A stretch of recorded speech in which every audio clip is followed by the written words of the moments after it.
Presiden Prabowo Subianto serta seluruh masyarakat. Sekali lagi saya ulangi,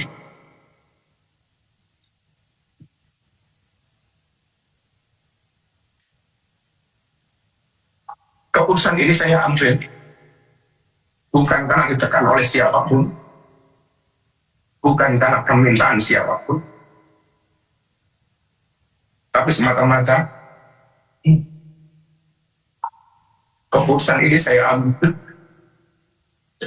karena rasa cinta, hormat, dan tanggung jawab saya sangat mendalam kepada Bapak Presiden Prabowo Subianto serta seluruh masyarakat Indonesia. Keputusan ini bukanlah sebuah akhir ataupun langkah mundur,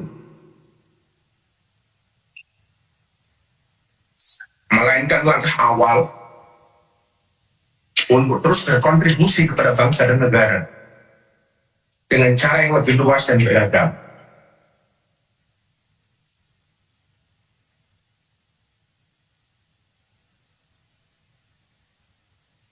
Seorang berjiwa kesatria pernah berkata, kalau jabatan itu hanya titipan sementara, karena itu adalah satu sarana untuk berbuat kebaikan. Oleh karena itu, sebagai seorang pendakwah dan pelayan umat, saya merasa bahwa pengabdian kepada bangsa dan negara Indonesia tidak terbatas pada satu jabatan dan kedudukan semata, tapi mencakup seluruh ruang di mana saya bisa memberikan manfaat. Kepada Bapak Presiden,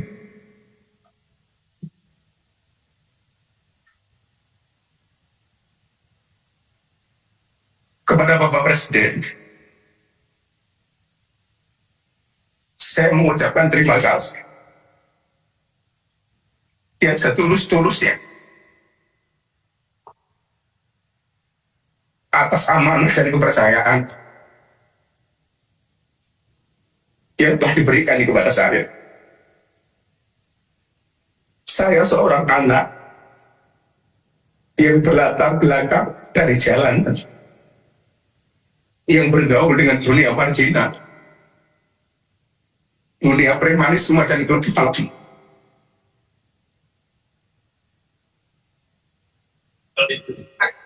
Telah diangkat derajat setinggi-tingginya oleh Bapak Presiden adalah anugerah yang luar biasa yang memberikan kepada saya melalui perantara Bapak Presiden Prabowo Subianto. Saya mohon maaf kepada Bapak.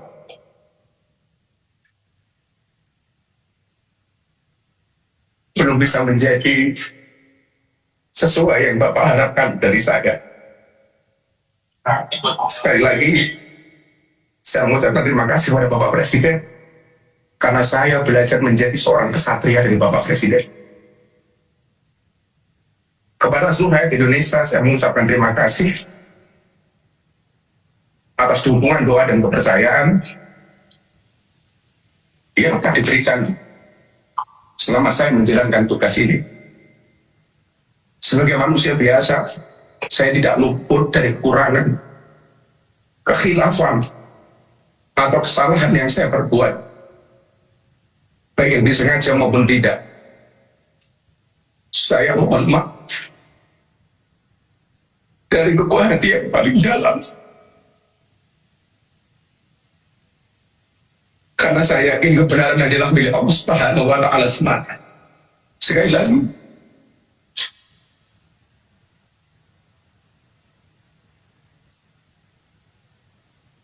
saya mohon maaf dari lubuk hati yang paling dalam,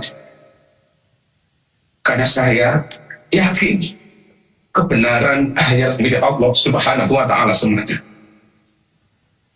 Saya boleh ada jabatan atau tidak, saya boleh berhenti dari amanah yang diberikan Bapak Presiden, bahkan saya boleh ada atau tidak ada sebagai manusia dan warga negara, tetapi Indonesia harus terus ada dan bergerak maju menjadi bangsa dan negara yang bersatu, adil, makmur, dan bermartabat.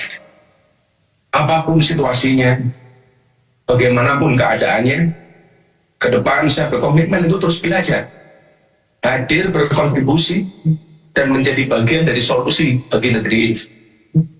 Dalam kapasitas saya sebagai seorang pendakwah, saya akan tetap membawa pesan persatuan, toleransi, dan semangat kebangsaan, menjadikan keberagaman sebagai kekuatan dan bukan sebagai alasan untuk berpecah belah, justru sebagai energi bagi integrasi nasional yang diberi semangat prinsip Bhinneka Tunggal Ika. Dengan penuh keyakinan, saya berdoa kepada Allah Subhanahu wa Ta'ala agar pemerintahan di bawah kepemimpinan Bapak Prabowo Subianto senantiasa diberi kekuatan, kebijaksanaan, dan keberkahan. Semoga langkah-langkah beliau dalam memimpin negeri ini selalu dirahmati dan dimudahkan olehnya, membawa Indonesia menjadi bangsa yang adil, makmur, dan penuh keberkahan. Akhir kata, saya nitipkan doa untuk tanah air tercinta. Semoga kita semua senantiasa diberikan kekuatan untuk menjaga persatuan, memperkuat semangat kebangsaan, dan membawa nama Indonesia harum di mata dunia internasional.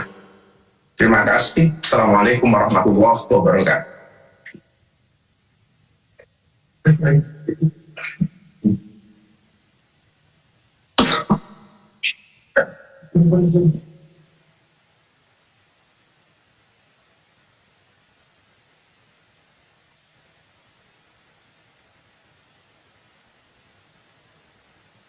Ya. Gus, apa setelah ini model dakwah Gus Miftah akan berubah dari yang sebelumnya dikenal oleh publik, Gus? Secara prinsip, semua orang punya gaya dakwah masing-masing, punya karakter masing-masing. Karakter itu tetap akan saya pertahankan, cuman dengan pemilihan kata dan diksi yang mungkin lebih berhati-hati. Karena mungkin saya kurang sadar bahwa saya hari ini lebih banyak dikenal orang. Semua kamera menyorot ke saya, sehingga karakter dakwahnya mungkin tetap sama, tetapi dengan pemilihan diksi dan kalimat yang lebih santun. Gus, ini kan sorotan juga melebar kemana-mana, termasuk ke personal Gus, termasuk penggunaan jam tangan yang disebut mewah terkait hal ini. Gus, mungkin ada tanggapannya. Saya diangkat menjadi pejabat baru 1 bulan setengah. Artinya sampai hari ini pun saya belum menerima gaji dari negara. Alhamdulillah, saya belum menggunakan fasilitas negara, termasuk rumah dinas. Apa yang melekat dalam diri saya, itu sudah ada jauh hari.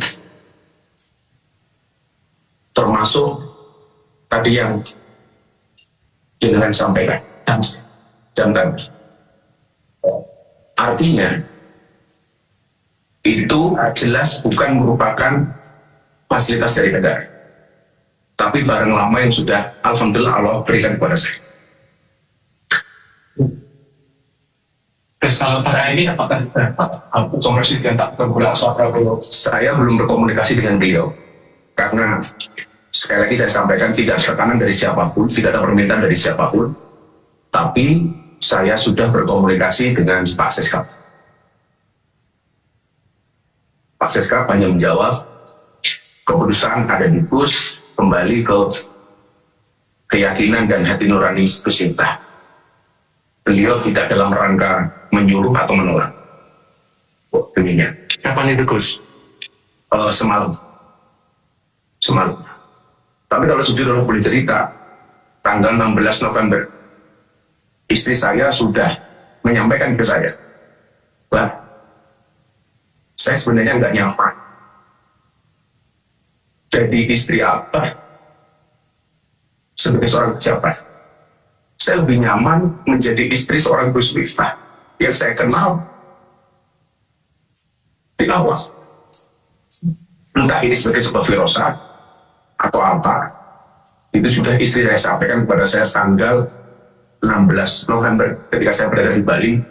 Beliau telepon saya, dan mungkin ini jawaban dari itu semua. Saat penyampaian sikap tadi Gus Miftah terlihat agak terharu. Itu kenapa Gus yang membuat? Yang membuat saya terharu bukan saya kehilangan jabatan, bahwa kepercayaan Pak Prabowo kepada saya sangat besar, sangat besar. Yang notabene saya seorang dengan latar belakang anak jalanan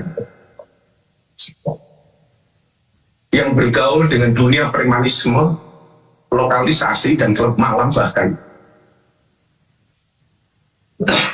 Beliau memberikan kepercayaan itu kepada kita, kepada saya. Yang membuat saya terharu adalah betapa besarnya hati dan jiwa beliau memberikan kesempatan kepada saya.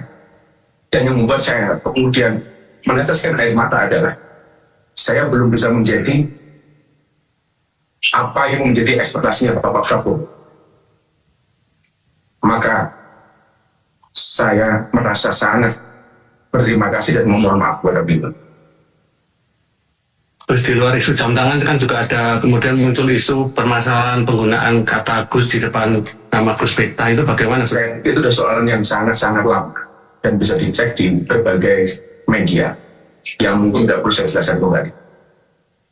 Gus ini kan terus video lama Gus juga viral yang dengan Yatim Esri. Itu monggo saja.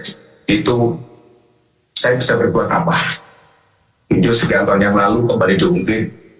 Insya Allah hubungan saya dengan videonya terbaik. Kalau toh kemudian itu diambil, diviralkan kembali, ya saya bisa berbuat apa? Artinya memang saya selalu mengatakan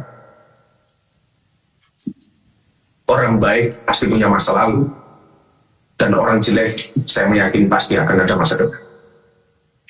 Setelah video viral sudah sempat berkomunikasi dengan Bu Yati, Gus? Saya sudah berkomunikasi melalui abah saya Seragen, Antasari Hidayat Putra, dan saya setelah ini insya Allah akan bersilaturahmi dengan beliau. Cukup. Gus, satu lagi Gus, tadi kemarin pasca Sun Haji kemarin, hari ini Sun Haji sulit ditemui Gus, semacam ada penjagaan atau pengawasan ketat terhadap yang bersangkutan. Yang menjaga siapa? Nah itu kurang tahu Gus, maksudnya di situ jadi sulit ditemui. Saya sampaikan Pak Sun Haji hari ini membuat paspor.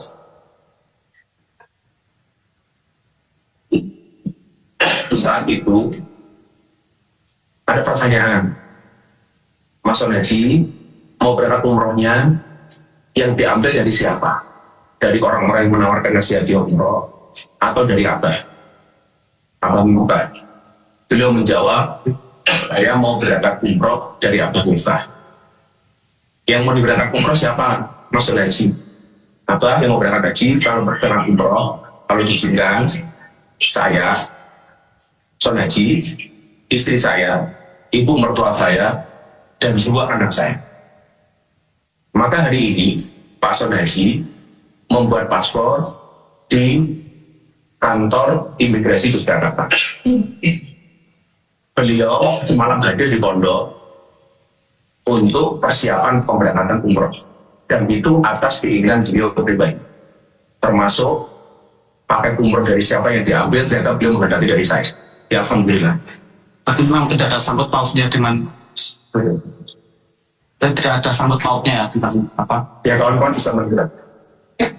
Kawan-kawan bisa menilai bahwa beliau yang berkehendak untuk berangkat umroh dengan fasilitas dari saya. Terus setelah itu mau mengangkat Presiden Prabowo, Saya insya Allah minggu depan pada Presiden. Saya baru dijadwalkan oleh Pak Seskap. Pak Seskap. Maka kenapa beberapa saat ketika masih berada di UKP, saya sih menggunakan peci sebagai satu simbol yang sangat dicintai oleh Bapak Prabowo. Tapi hari ini saya kembali menggunakan belangkot sebagai identitas saya sebagai seorang dakwah. Artinya saya kembali kepada masyarakat kembali ke pesantren. Ya seperti terus, nggak ada yang berubah. Mungkin begitu. Terima kasih teman-teman media atas hadirnya. Mudah-mudahan Allah ridho dengan semua yang kita lakukan. Terima kasih. Assalamualaikum warahmatullahi wabarakatuh.